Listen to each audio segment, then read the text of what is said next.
What is up, everybody? Dan and the Fireman here. This is going to be the After the Ride podcast, but this is going to be a version of it. Think of it as just like a small little underground kind of behind the scenes podcast series. The goal is to have multiple people on here, is to actually do some interviews with some experts and learn quite a bit from that. And then share it with the MTC Rider Academy, which you guys will be seeing this sooner than everybody else. What I've been doing is posting on Discord. I've been doing a Monday and Friday newsletter, basically showcasing, hey, Monday, this is what I'm gonna be doing for the week. Hey, Friday, here's me being accountable and what I'm doing. Turns out that's pretty hard. Smart goals, part of that is realistic. The R part is realistic, and with everything going on, it's not. And I actually really enjoy doing video and audio more so than writing, even though I write in my journal pretty much every day. Pretty much every day. Any ideas, anything that's been going on with me. So basically, what I want to do is kind of talk about last week, and that's kind of how I'm going to be doing things. I'm going to be talking about last week and sharing a lot of behind the scenes. So a lot of you guys know that we've been doing this forever, or I've been doing this forever. I've been doing podcast, or not podcast, but YouTube videos, very, very consistently about motorcycle safety, motorcycle stuff since 2015. Before that, I think it was around 2012. I was doing some stupid stuff on motorcycles, and before that, I was a power lifter, and basically the whole channel was a video log of my powerlifting sessions, which would be 3 videos a week. A lot of fun. I'd go work out, edit, upload, call it a day. This is basically my training journal. Really cool to see the progress. I'm really upset I deleted all those videos. I think I might have them somewhere. But anyways, so I'm gonna be talking about the week of the 21st and 27th. I have a few notes. This is one of the first ones, so it's not really gonna be something crazy. Might throw some B-roll up and around if you're watching this. But basically, what happened last week is a quick overview. We did a TECC class, a Tactical Emergency Casualty Care class. I got my book right here. This was a class that was put on by the National Agency of Emergency Medical Technicians. Hopefully, I got that right. But anyways, this is going to be from Strategic Operations Group down in California. We had a 2-day class. It was Tuesday and Wednesday from 7 a.m. till 5 p.m. We went through a lot of scenarios, basically a lot of stuff. Really enjoyed it. Loved the structure. It is an advanced. It is a very aggressive form of traumatic care. So where I come from with the EMS side of things as a firefighter EMT for 11 years, a lot of it was medical. We didn't get a lot of trauma, and when we did, it was kind of what I expected from a TECC class. But a lot of it was medical. We're always dealing with heart patients, usually elderly, usually just like some crazy off the wall, random stuff. Asthmas, just dehydrations, like basically like the stuff that would kill a population is pretty well insulated from anything bad. The only time we really had trauma or anything like that was car accidents, motorcycle accidents, GSW, so gunshot wounds, stabbings. The GSWs and stabbings were pretty few and far between, but there's a long stretch of them, and I've had plenty of stabbings, plenty of GSWs, but most of them are car accidents, and that's kind of why I jumped into motorcycle safety, started riding, started seeing a lot of motorcycle accidents, started seeing a lot of car accidents that were fatalities too. Vehicles versus pedestrians, all these things. Vehicles versus houses, not very fun.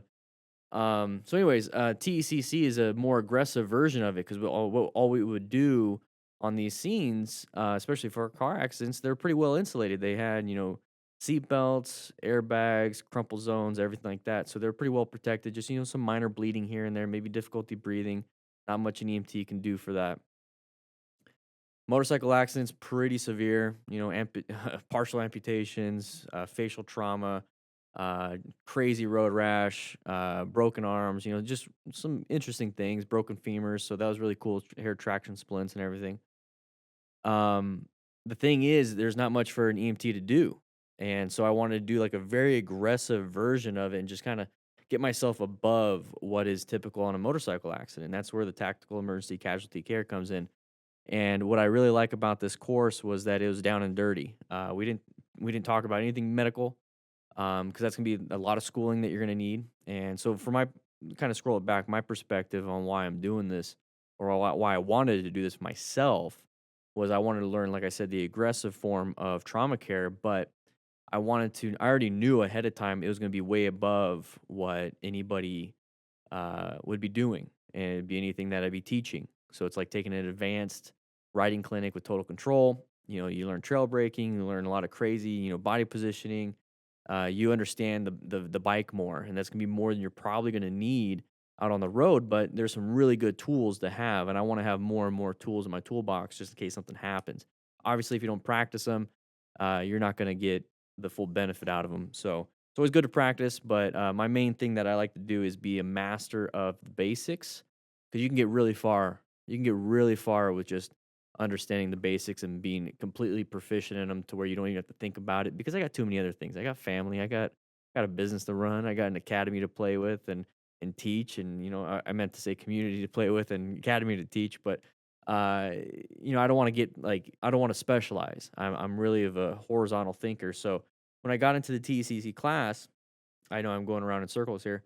Um, it was really cool. I learned needle decompression. So you stick a needle in the chest. Tension pneumothorax, which is something I already knew. I already knew the needle decompression. I just couldn't do it in my scope of practice. It's a paramedic skill, which you guys shouldn't be doing anyways. I'm not going to teach it, and I'm not going to do it. It's not. I don't think it's legal anyways for us to do it. There's also, an IO, so intraosseous, where it's basically a drill into the head of the humerus and the tibial tuberosity, which is the top of your tibia. Basically, you're drilling a needle into a bone, and that's where you can get fluids. We're not doing that either. You can also do it in the sternum. Not doing that either. IVs, intravenous. Getting the IVs going. Can't do that either. So there's a few things we couldn't do, but it was really nice to know what you can do for tension pneumothorax and how severe it can be. So you understand, hey, if this person's not breathing well, you start seeing tracheal deviation, JVD, jugular vein deviation, or distension. You know what to do. And I know I'm throwing a lot of words at you, but you know what to do, and you know how severe it is. So you need to get them to the hospital because there's not really much you can do. So then, like, what can you do before that? Well, they have chest seals because you have a sucking chest wound. So if you get a hole in your chest, it goes all the way into the pleural cavity, which is where basically inside your chest it's hollow, and your lungs are able to expand and stuff. So if you get a hole in that, your lungs are going to collapse because air is going to start filling that spot and pressure differentials and everything. But anyways, that can happen in a motorcycle accident. You can go chest first into a branch. You go off. You accidentally failed to negotiate a curve. Go off into the bushes. Get a branch in your chest, and freaking out. You just pull it out, and now you have a sucking chest wound. You can get punctures easily doing that in your back. Metal on scene, crashing into a car, crashing into a pole, crashing into a was it a political sign where they have the rebar sticking up. It can happen. So having a chest seal is really cool. These are things that we all learned inside here. Tourniquets. TECC is really it's big on massive hemorrhage. P March pause is kind of like an acronym. They're the principles of everything that you do. P is patient safety, personal safety. March, the M is massive hemorrhage, airway, respiratory, circulation, and then head injury type stuff. So P March, and then the pause is something else. PAWS, and that's something that we didn't really focus on because part of it's like antibiotics, wound management, fluids, and like keeping the patient warm, which is something that you do for the circulation part. I know I'm going over it real quick. I know. It's kind of like a podcast here, guys. Come on now. So like massive hemorrhage is a big thing. So we really focused on tourniquets, really focused on packing the wound, really focused on what we need to do to get off the X. So this is a active shooter, tactical type shooting thing where a lot of the mechanisms of injuries that would happen would be penetrating trauma or blast injuries. We don't have a lot of that in motorcycles. We typically have crush injuries, and I guess you can call it blast injuries in that effect. But we do get lacerations. We just don't get a lot of penetrating trauma. So you can still get a really deep laceration, cut yourself, cut your femoral artery. We talked about pelvic injuries. We talked about punctures and junctional site injuries. And you can't put a tourniquet there. So like in the shoulder and the neck and the hip, like way too high up in the groin area, you start to get some injuries, which you can get from going up and over the gas tank into the handlebars, get some laceration. So what do? You pack the wound. So we got to practice that pretty much real life scenarios type stuff, gunshots, babies crying in the background, explosions, really cool scenarios, working with the team, having yourself a kit. So we have, our rescue kit. Pretty much used everything in there. It allowed me to kind of modify what I wanted to do with the kit. So we're actually going to be making changes in 2023 when it comes to that. But everything that's already in it is pretty much all you guys can do, anyways. But anyways, working with a tourniquet, really cool, good scenarios, fake blood everywhere, getting it all over you, picking up patients. Really good stuff. Really good stuff. And it really made me think. It made me think. And I've been doing the Smart Rider Fitness, testing it out because in 2023 we're gonna have a whole new 12-week program that is all inclusive and basically full fitness.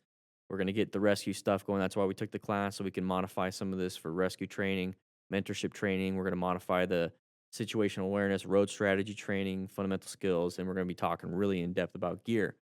What it made me realize is the physicality of everything. We really need to get in shape, guys. So the Smart Rider Fitness, that's why I was part of it. I'm glad I was kind of on the right path, but going through some of these classes made me really understand it. I'm in pretty good shape. I was handling it pretty well, but I can see how, with full gear, adrenaline going, I felt pretty calm. It almost felt like I was back on scene uh, all my years as a firefighter. But I understand there's not a lot of people that do this. So it's going to be pretty difficult. Your heart rate's going to go up. You're going to start feeling shortness of breath. You're going to start to panic, start getting into this weird mode, not thinking correctly. Part of rescue is remaining calm, ensuring your own safety. So part of that, you might start panicking. And so the physicality is pretty big, not just for rescuing, but also being the patient. So if you crashed and you start having a lot of blood loss and you start panicking, your heart rate is typically, resting heart rate's 100. That's terrible. So if it is, let's start working out. Your resting heart rate should be below 80. So if like you're on scene, you get in a crash, your heart rate's gonna be massively high. Your goal is to kind of calm yourself down, work on your breathing, work on controlling your body, having a better idea of what your body's like, and understanding what your body can do in stressful situations. And that's where working out really kind of comes in, pushing your body, pushing everything. So, part of being a smart rider now to me is like we got to have that physicality. This isn't, I don't want to just, my biggest thing is I take this stuff seriously. I take the safety side seriously. I take the trying to survive side. We only got one life, and we're out riding and trying to do the best risk management as possible, but we don't everyone wants the gear. Everyone wants to look the part. Everyone wants to just be able to buy the thing that will keep them safe. But at the end of the day, and this is what a lot of people say when they don't wear gear. It's like, well, I'm just being safe, or I have the skills. It's like that's one part too. Like you can go out there and have no gear whatsoever, have the best skills in the world and never crash. You never have to have gear. If you crash, you should be happy, or you should be upset that you didn't have gear. And then we have the other side of the spectrum where I feel like a lot of us are in, and it's very easy to get into, where it's like you get all the gear and you don't get any of the training, and you feel just as confident as the guy that has no gear but all the training. And it's like, why can't we marry the two? And that's what I want to do. Is I want to, as a smart rider, we have both sides of it on top of being an instructor yourself, because you get to every time you teach somebody, you learn something at the same time. So it's really cool, different perspectives, and then also rescuing. But that's what I'm trying to do. It's like, hey, we need to have the physicality part too. We need to be able to maneuver the bikes, being able to lift the bike up, being able to physically be present to rescue that rider. And it's like it starts to really come together. It's like, hey, we're basically, if you get into being a smart rider and you want to be a smart rider, you're an athlete. Like this isn't you just join up and you get the gear and you watch the videos. You get the gear, you watch the videos, you take classes to become a rescue rider. You try your best to be able to modulate how you speak to others and mentor them, and then you also get the physicality on it. So you look the part too, and that's what we're doing for 2023 in the MTC Rider Academy is getting that. So yeah, I realized the physicality and then the mentality of it. One thing as a firefighter that we didn't have was, I mean, we had EAP, employee assistance programs, but talking about the mental health side of it, being realistic about what the stress looks like versus saying, "Eh, it's not a big deal." And then when somebody actually goes through it and it's a big deal for them, they feel shamed that it's a big deal for them, witnessing a crash or going through a class, a very stressful class, or trying to learn something new. Everyone else is like trying to be macho while you're sitting there sweating bullets and like you're so worried of failing when you should just be there learning. So the mentality of it, being a new person, being a brand new person, and accepting that you're a new person, accepting that you're learning something new, was really nice for me going through this class. I've been out of the fire service for 4 years now. I let my EMT lapse just this year, and going through this, like I felt good. I felt like I knew a lot what was going on, and like I didn't have to really study too much. But the test, I was kind of sweating bullets and stuff, and then I started watching everyone else, and like they were stressed the whole time. Looked to me for leadership, and it's like I'm in the same class as you. It just turns out I had more experience and it was really nice. And so I got to do a little bit of the mentorship part of it. But what I don't want in the smart riders and the DDFM crew riders is to be in this mindset of we all of a sudden show up to the same class. Let's say 20 of us show up to one class and all of us are like, "Oh yeah, we're good. We're good." Like, "Yeah, yeah, this is we're here to learn and I'm not worried at all." No, it's like, yeah, that's also one part of the spectrum. It's like, come over, hey, we're ready to learn. Don't be worried. But it's like, if you are, like, it's okay. It's okay to be worried. And then we're gonna come together, and one of you guys will be like, hey, I'm not doing okay. Like, this is stressful for me. Like, I'm not good in a class setting. And the ones that are in a good class setting will be like, hey, you know what? We're gonna take it minute by minute, 10 minute by 10 minute. We're gonna go when we get to break. We're gonna decompress. We're gonna come right back. We're gonna be happy. We're gonna get some food, and we're here. We're doing this together, and that's what I really like about that kind of class that we went through. Is that as a team we kind of got through things together, and it was really nice because Nathan, our other MTC rider instructor, and the only other employee here, um, he went with me. This is what he wanted to do, and I said, "Let's do it." I think it's good, and it really made me open to that side of the aisle of, the gun culture, everyday carry and stuff. So we'll talk more about that as the time goes on, because I just bought a bunch of stuff, to kinda get me going. But I mean, I keep my rescue pack inside my bag, my everyday carry bag, um, and, I'm gonna start doing that stuff. But it was really cool being a part of team, and it's, like, kinda jump started me, motivated me to get into that. One thing about it, I mentioned the P March pause, so patient safety, personal safety, and then March. Those are one thing I really kind of got out of this class, which by the way, I got my cert right here, so pretty happy about that. It's always good to have, and I also got a patch that they gave you. So P March pause. Took a lot of notes, took a lot of really good notes. Learned quite a bit from the class itself. A lot of I write really weird notes if I have to use a pen. I hate writing on a pen, but a lot of nuggets of wisdom, and it was really good. It was really good. And one of the things that I really, really, really liked, um, about how this went was that I learned principles are non-negotiable. Principles are non-negotiable, and techniques and tactics can vary. So one thing that I learned in this class, and I felt like I've always known, and that's one of the things that I love about taking classes, that I have this like in I don't know, for me, I have this intuition, or I have this mentality of first principle thinking and first principle of teaching, first principle. It's like let's go down to the fundamentals, and that's part of smart writer principles. That's why it's smart writer principles, because I feel like that's the foundation of a good smart writer. So the principles are non-negotiable.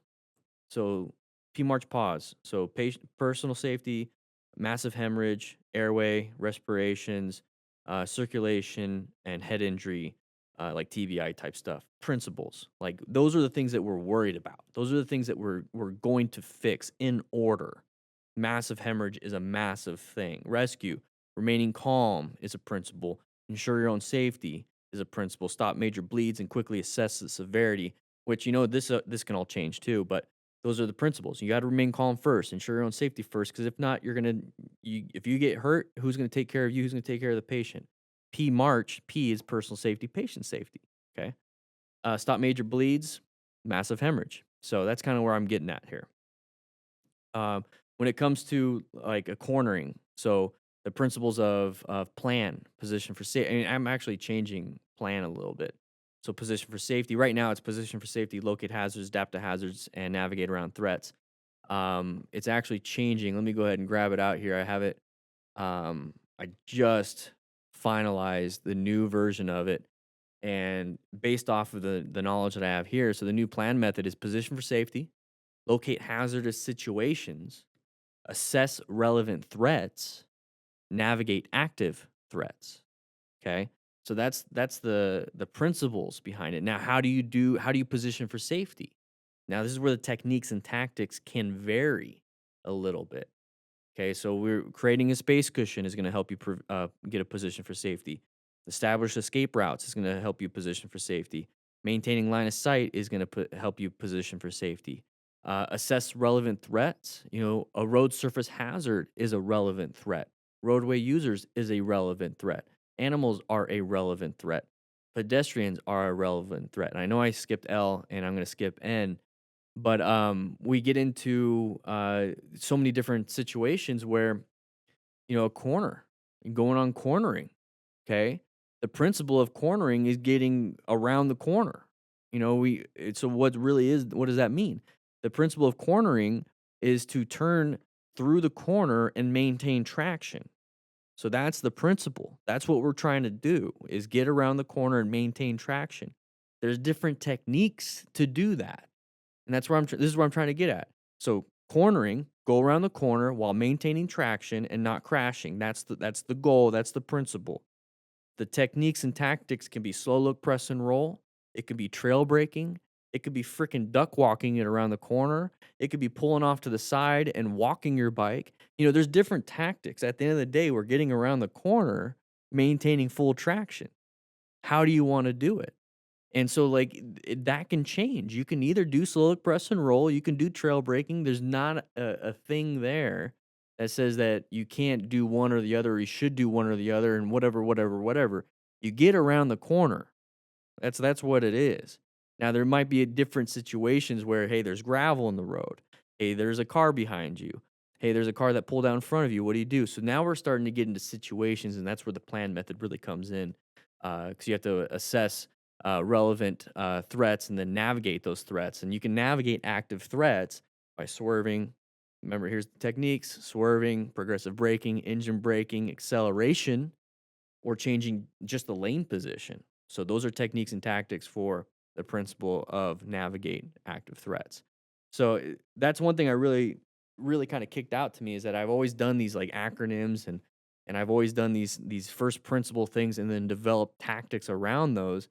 What I just don't want to get into is this whole idea of one's better than the other, because that's one thing that we learned in our class, and that really just reiterated it for me, is that, yeah, we have to stop massive hemorrhage, you know, P March pause, stop massive hemorrhage. And that's one of the first things you do in a hot zone. There's hot, warm, and cold zone. Cold zone is nothing's going to happen to you. Warm zone is, hey, something can happen to you. It's kind of dangerous, but not really. You could do more. And hot zone is like, hey, you're about to you're gonna get killed. You need to get the heck out of there. So think of when you rescue somebody, you're in the middle of the road, cars are whizzing by, and you're just sitting there with the patient. That's a hot zone. Warm zone would be off the side of the street. Somebody can still hit you. Cold zone would be in the like on the grass on a hill, a little bit away from the crash site, away from roads and no hazards. So that's kind of a cold zone. So one thing that really kind of got me, and I forgot, I lost my train of thought because I get a little excited here. um the principles of everything. Um, well, shoot, now I got to edit this whole part out until I get myself back into it. I forgot. Massive hemorrhage. There we go. Massive hemorrhage. Uh, so like if you're trying to stop the bleed, like in the middle of the intersection, like you're trying to put on a tourniquet, or you know they got cut up and they got screwed up and they're in the middle of the road. That's the hot zone. So yeah, the principle works. That's what you're supposed to do. But if you get hit, it's not good. So you have to actually get the person out of there into more of a warm zone. So things can change depending on the situation. The goal is to stop the major bleed, cinch it up, and get it going. But if it's not tactically or technically viable because you're going to get killed, then you got to get yourself out of the situation first.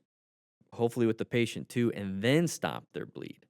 So, like, if you're getting into a corner and it's like, hey, let's do slow look, press, and roll. A car pulls out in front of us. Well, we're not just doing slow look, press, and roll now. We're doing slow look. Oh crap, there's something there. Swerve out of the way, and then press it. And like we're getting back into it. So you have to solve the active threat before you can actually do the real thing. And that's where things kind of get crazy, and people start saying this is better than the other. And at the end of the day, the principle is to make it around the corner with traction. And so how do you do that? There's so many different situations, so many different scenarios. One is better than the other in this scenario. Well, this scenario dictates that this scenario is dumb and doesn't work very well. So it was really interesting to kind of get into that and kind of learn a lot of these different things. And I know there's a lot of behind the scenes stuff, but I definitely wanted to talk about principles versus tactics and techniques, because we're going to be expanding a little bit more on that. That's what I've been doing this past few weeks, is really looking at the principles that I currently have here, like the plan method, smart rider principles, rescue, and then I've been developing a few others like the safe rider checklist, before you get on the bike. So, anyways, the next thing I wanted to kind of jump on was the Riding Smart live streams. So we've been doing Riding Smart for about 2-3 years now. I think 3 years. I can just say 3 years now.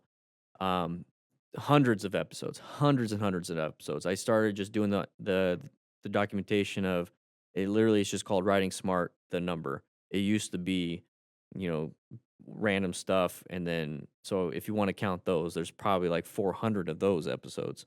But basically, what we're doing is close calls and crash after action reviews, so we can learn from them. So there's gonna be a little bit of changes. What we've been doing lately is actually we got ourselves a Manila folder. It's a little bit, I don't know why it's transparent, but inside this, what we do is we actually talk about, this is last week's, what's actually happening during these. So that we're actually doing a full on review of the whole video, and this is just one biker's video, and we're talking about each and every clip, what the problem was, what was good about it, what we can learn from it, what we can do better about it. And that takes about an hour, hour and a half of doing that. And since now they're just, really quick, down and dirty to the thing, we're just going to make clips out of those, just simple clips. And there's like 20 plus clips just in this one video. So what we're doing is doing one or two, maybe three clips per actual video throughout the week. So it's going to be like, we're going to post every single day, sometimes twice a day. And they're just going to be short, 3 to 5, 3 to 6 minute videos. This way you can get straight to the point. We're not messing around. It's a lot of fun doing this stuff, but now we're focused on the After the Ride podcast, Motorcycle Training Concepts YouTube channel, and the MTC Rider Academy. So we're kind of doing a lot of really cool things, a lot of things that are really meant for just you. The newsletter, we're out taking classes so we can become better and teach you guys these different things. But yeah, so some things might change, and we want to get back to riding on the motorcycle, riding on some e-bikes, because that's gonna be a whole new dynamic of people entering two-wheel fun. E-bikes are getting a little bit dangerous, a little bit fast, so I want to kind of jump onto that and teach smart rider principles to e-bike people, because a lot of them are kids, and my son just got a concussion, and my biggest fear is that it's going to change who he is and what he can do for the rest of his life. He got a concussion from wrestling, so I want to help prevent some of these things for kids and parents, the stress that it causes parents, um, just everything. So I'm kind of jumping into that, and it's just a 2-man team here. So we're working our ass off and doing the best we can. But I figured I do better doing this versus actually typing out a weekly journal. So I'm gonna be working out multiple times a week. I'm gonna keep taking classes. We got some leadership classes going on. I'm gonna be posting some of these. I'm gonna post this. This is my best guess is that this is gonna go out every Friday. You guys get to see it super early, and then clips of it will go up on the After the Ride podcast YouTube channel, or honestly, just straight up post it on the MTC Rider Academy and MTC YouTube channel. Well, whatever it is, we're gonna figure it out. So that's what we're gonna do. Some more vlogs, some more ride along with Dan and the Fireman videos where I'm out riding, pointing out things, some smart rider drills on e-bikes and motorcycles. I got that big rescue Ronaldo you guys seen, that dummy.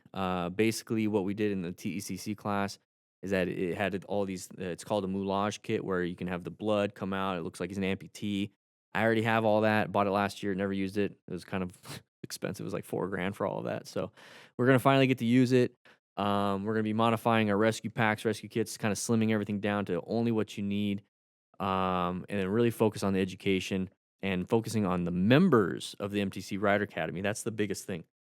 Focusing on the members of the MTC Rider Academy. So this one will probably, like I said, I want to put this out on the MTC Rider Academy. It's going to be its own course. Videos are going to go up there.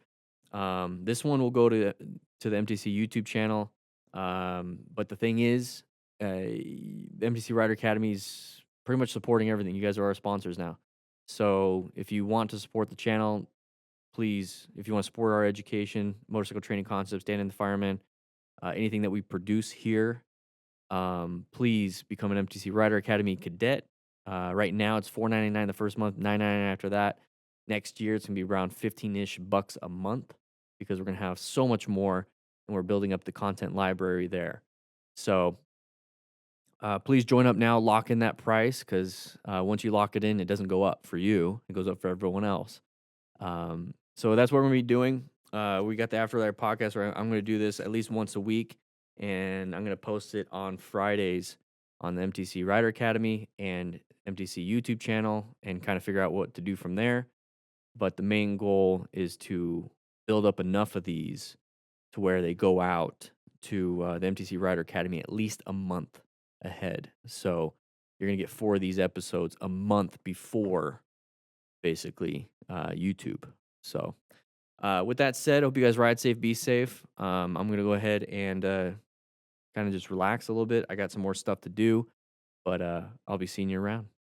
Bye.